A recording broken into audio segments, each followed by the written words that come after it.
গাঁৱে ভূঞে পিয়াপি দি ফুৰিছে গৰু চোৰে। গৰু চুৰি কৰি লৈ যোৱা এখন বাহন খেদি যোৱাত ৰাইজৰ হাতত ধৰা পৰিল অন্য দুখন গৰু ভৰ্তি বাহন। ডিব্ৰুগড় জিলাৰ খোৱাং আৰক্ষী থানাৰ অন্তৰ্গত ঘুগুলনি বঙালী আহোম গাঁৱত পুৱতি নিশা এখন ইণ্ডিকাত গৰু উঠোৱা খবৰ পোৱাৰ পিছতে ৰাইজে বাহনখন খেদি লৈ যায় যদিও পলায়ন কৰিবলৈ সক্ষম হয় ইণ্ডিকা বাহনখন। ইফালে ঘটনাস্থলীত ৰাইজে উদ্ধাৰ কৰে এটা মোবাইল ফোন। ইয়াৰ পিছতে প্ৰায় 4 কিলোমিটাৰ নিলগত দুলীয়া লাহোৱাল গাঁৱত গৰু কঢ়িয়াই অনা সন্দেহযুক্ত দুখন বাহন গাঁওৰক্ষী বাহিনীৰ সহযোগত ৰাংচালি, দুলীয়া লাহোৱাল আৰু ঘুগুলনি গাঁৱৰ ৰাইজে আবদ্ধ কৰে।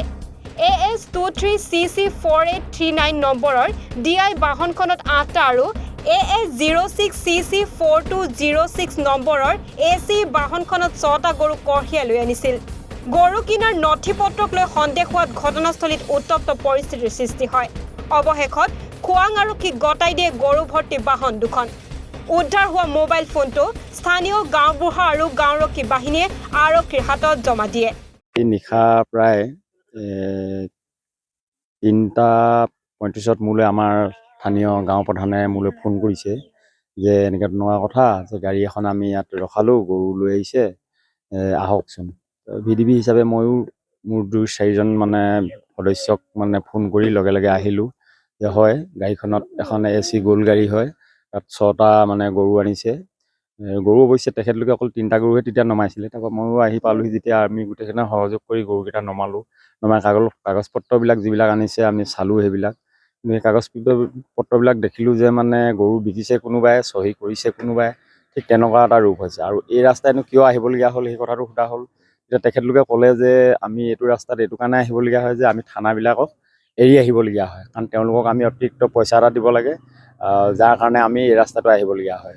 তেতিয়া আমি ক'লোঁ যে আপোনালোকে আহে ঠিকেই, কিন্তু আমাৰ ইয়াত আপোনালোকে আজি শনিবাৰ নিশাটোতে গৰু নিয়ে, কিন্তু শনিবাৰ নিশাটোতে আমাৰ এই গাঁৱত গৰুবোৰ প্ৰায় হেৰায়। আপোনালোকে 2-এটা গৰু চাগে লগতে উঠাই লৈ যায়। আৰু সেই সন্দেহটো আমাৰ আজি নহয়, আজি বহুদিনৰ পৰা আছে আৰু তেনেকুৱা হৈছেও, নোহোৱা নহয়। অৱশ্যে আজি আমি যিখন গাঁৱত ঘুগুলনি গাঁও আমাৰ ইয়াৰ পৰা প্ৰায় 4 কিলোমিটাৰ দূৰ হয়, তেওঁলোকৰ তাত এটা গৰু ইতিমধ্যে হেৰালেই আৰু সেই চোৰে এটা মোবাইলো পেলাই থৈ গৈছে। জানিব পাৰিছোঁ যে আজি নিশাই হেৰাইছে গৰু এটা, কাৰণ উঠাইছে এটা সৰু গাড়ী এখনত উঠাইছে। অৱশ্যে সেই গাড়ীখন আমি নাপালোঁ, কিন্তু সেই গাড়ীখনৰ পম খেদিহে আমাৰ ৰাইজে মানে গৰু চুৰ বিচাৰি ওলাইছিলে। কিন্তু এতিয়া মোবাইলটো মানে গৰু উঠোৱা জেগাতে পৰি গ'ল।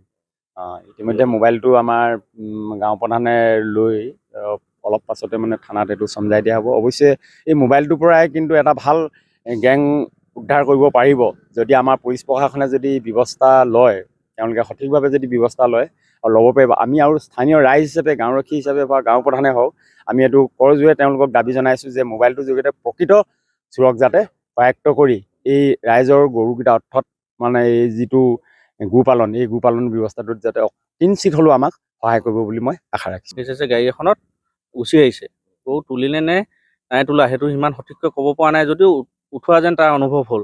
সেইবোৰৰ পৰা খেদি আহিলে ৰাংচালিতো আহিলে, ৰাংচালিতো তেনেকৈ বহুতো যুৱক ওলাই আছিলে, তাতো বোলে কোনোবা গৰু চুৰ বা তেনেকুৱা সন্দেহজনক গাড়ী ঘূৰিছে বুলি তেওঁলোকে ওলাই আহি ইয়াৰ স্থানীয় দুলীয়া গাঁৱৰ ৰাংচালি VDP আৰু গাঁও প্ৰধানকো তেওঁলোকে যোগাযোগ কৰিলত আহি পেলাই তেওঁলোকে আহি কিনে ৰেল ক্ৰচিঙৰ ওচৰতে গোটেইখিনি লগ হ'ল, গোটেই ৰাইজ লগ হ'ল আৰু 2-3খন গাঁৱৰ ৰাইজ লগ হ'ল। সেই সময়তে এই দিশৰ পৰা দুলীয়াবাম ফেক্টৰী দিশৰ পৰা এখন AC গাড়ীত 6টা গাই গৰু, দমৰা আৰু বলদ গৰুৰে সৈতে 6টা গৰু লৈ কিনে এখন গাড়ী আহিছে। তেওঁলোকক হেৰি কৰিলে, ৰখাই পেলাই সোধ-পোছ কৰিলে। তেওঁলোকে কথাবোৰ বৰ মিল নাই, ক'ৰ পৰা আহিছে কি কথা বৰ ঠিককৈ নোকোৱাৰ কাৰণে তেওঁলোকক ৰখাই থোৱাৰ পিছত মোকো অৱগত কৰিলে। ইয়াৰ লোকেল যিজন আমাৰ গাঁও প্ৰধান আছিলে তেখেতেও মোক ফোন কৰিলে যে তহঁতৰ সেইফালৰ পৰা আহিছে বুলি যিহেতু হেৰি হৈছে, তয়ো আহ। ময়ো আহিলোঁ, আহি পেলাই ইয়াত আহি কিনে যেতিয়া লগ হৈছোঁ, তেওঁলোক গোটেইখিনি হেৰি হোৱাৰ পিছত আৰু এখন গাড়ী আহিলে একে দিশৰ পৰাই, আৰু এখন DI হ'ব নহয়, DI গাড়ীত আহিলে। DI গাড়ীখনত তাতো গাই গৰু, একেবাৰে পোৱালি গৰুও আছে আৰু এনেকুৱা বলদ গৰু তাত 8টা, মুঠ 2খন গাড়ীত 14টা গৰু। তো স্থানীয় প্ৰশাসনকো অৱগত কৰা হ'ল।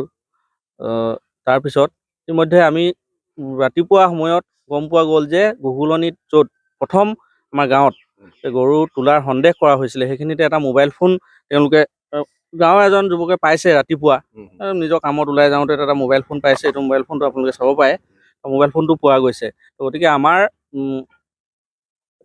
ৰাইজে এটাই অনুৰোধ, আমি ইতিমধ্যে প্ৰশাসনক খোৱাং থানাৰ পৰা আৰক্ষী বিষয়াসকল আহি গ'লে গৰু গাড়ী 2খন জব্দ কৰিছে আৰু তেওঁলোককো লৈ গৈছে গৰুৱে সৈতে। তো আমাৰ এটাই অনুৰোধ যে প্ৰশাসনৰ প্ৰতি আমাৰ এটাই অনুৰোধ যে আমি প্ৰশাসনৰ যি আশ্বাসত থাকোঁ, ইতিমধ্যে আমাৰ অঞ্চলটোত বিভিন্ন গৰু চুৰ হোৱাৰ অৱগত কৰিছে ৰাইজে। এটাই অনুৰোধ যাতে এইটো উচিত তদন্ত কৰি, যিহেতু এটা প্ৰমাণ তেওঁলোকে ৰাখি গৈছে, আমিতো ভাবিছোঁ যে এটা প্ৰমাণ ৰাখি গৈছে, মোবাইল ফোনটো ৰাখি গৈছে, ইয়াৰ জৰিয়তে যাতে তেওঁলোকে গোটেই বস্তুটো উচিত তদন্ত কৰি যাতে আমি যাতে ক'ব পাৰোঁ। আৰু এটা কথা, দ্বিতীয় গাড়ীখনে যিখনে লৈ আহিছে, এখন তেওঁলোকে কৈছে পাৰ্মিট আনিছোঁ বুলি।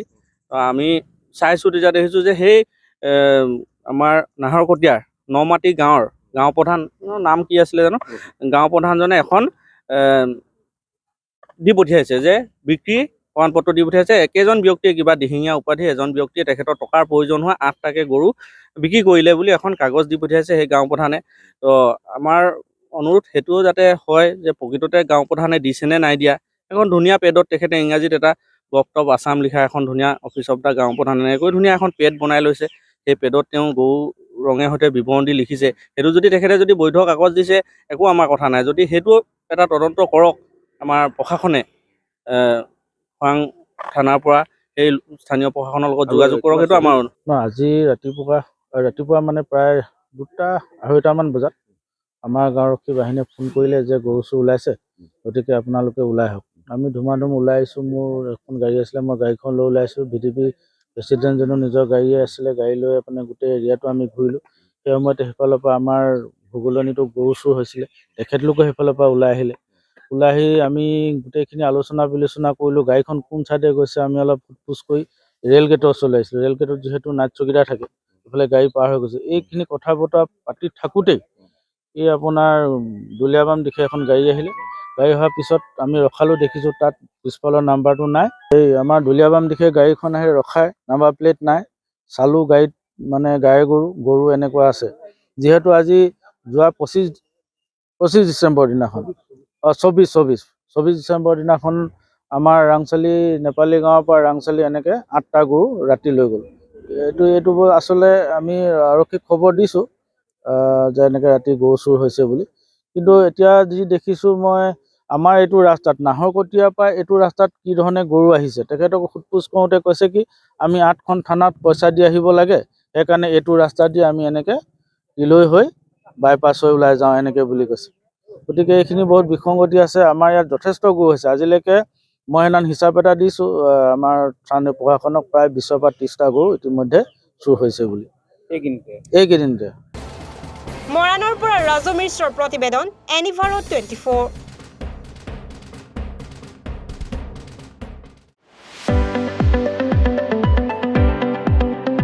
ৰঙাপাৰাবাসীৰ বাবে সুখবৰ। আপুনি যদি দুচকীয়া বাহন ল'ব বিচাৰিছে, তেন্তে এতিয়াৰে পৰা আৰু চিন্তাৰ কোনো প্ৰয়োজন নাই।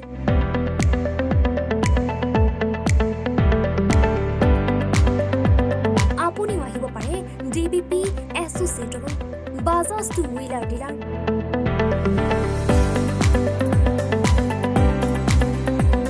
আমাৰ ঠিকনা ৱাৰ্ড নং 8, ঠাকুৰবাৰী ৰোড, ডাকঘৰ, ৰঙাপাৰা, জিলা শোণিতপুৰ। আমাৰ যোগাযোগৰ নম্বৰ 9435707133 9707967285285।